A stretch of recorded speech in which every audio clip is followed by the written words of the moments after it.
আফগানিস্তান ও পাকিস্তানের মধ্যে সাম্প্রতিক উত্তেজনা সমাধানের প্রতিশ্রুতি দিয়েছেন মার্কিন প্রেসিডেন্ট ডোনাল্ড ট্রাম্প।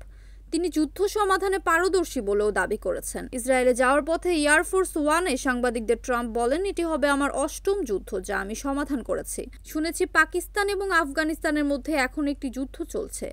আমার ফিরে আসা পর্যন্ত অপেক্ষা করতে হবে। আমি আরেকটি যুদ্ধ থামানোর কাজ করছি। মার্কিন প্রেসিডেন্ট আরও বলেন, আমি যুদ্ধ সমাধানে শান্তি স্থাপনে দক্ষ। এটা করা সম্মানের। আমি লাখ লাখ মানুষের জীবন বাঁচিয়েছি, লাখ লাখ জীবন। পাকিস্তান ও আফগান সেনাদের মধ্যে সম্প্রতি সংঘর্ষে দুই পক্ষেরই বহু সেনা নিহত হয়েছে, যা ২০২১ সালে তালেবানরা আফগানিস্তানের ক্ষমতায় আসার পর থেকে উভয় পক্ষের মধ্যে সবচেয়ে মারাত্মক সংঘর্ষের মধ্যে একটি। তালেবান প্রশাসনের অভিযোগ, পাকিস্তানি সেনাবাহিনী দেশটির আকাশসীমা লঙ্ঘন করেছে এবং পাকিস্তান সীমান্তবর্তী পাকতিকা প্রদেশের মারঘা অঞ্চলের একটি বাজারে বোমা হামলা চালিয়েছে। এরপরই সবশেষে উত্তেজনা বৃদ্ধি পায়। NAN TV news desk.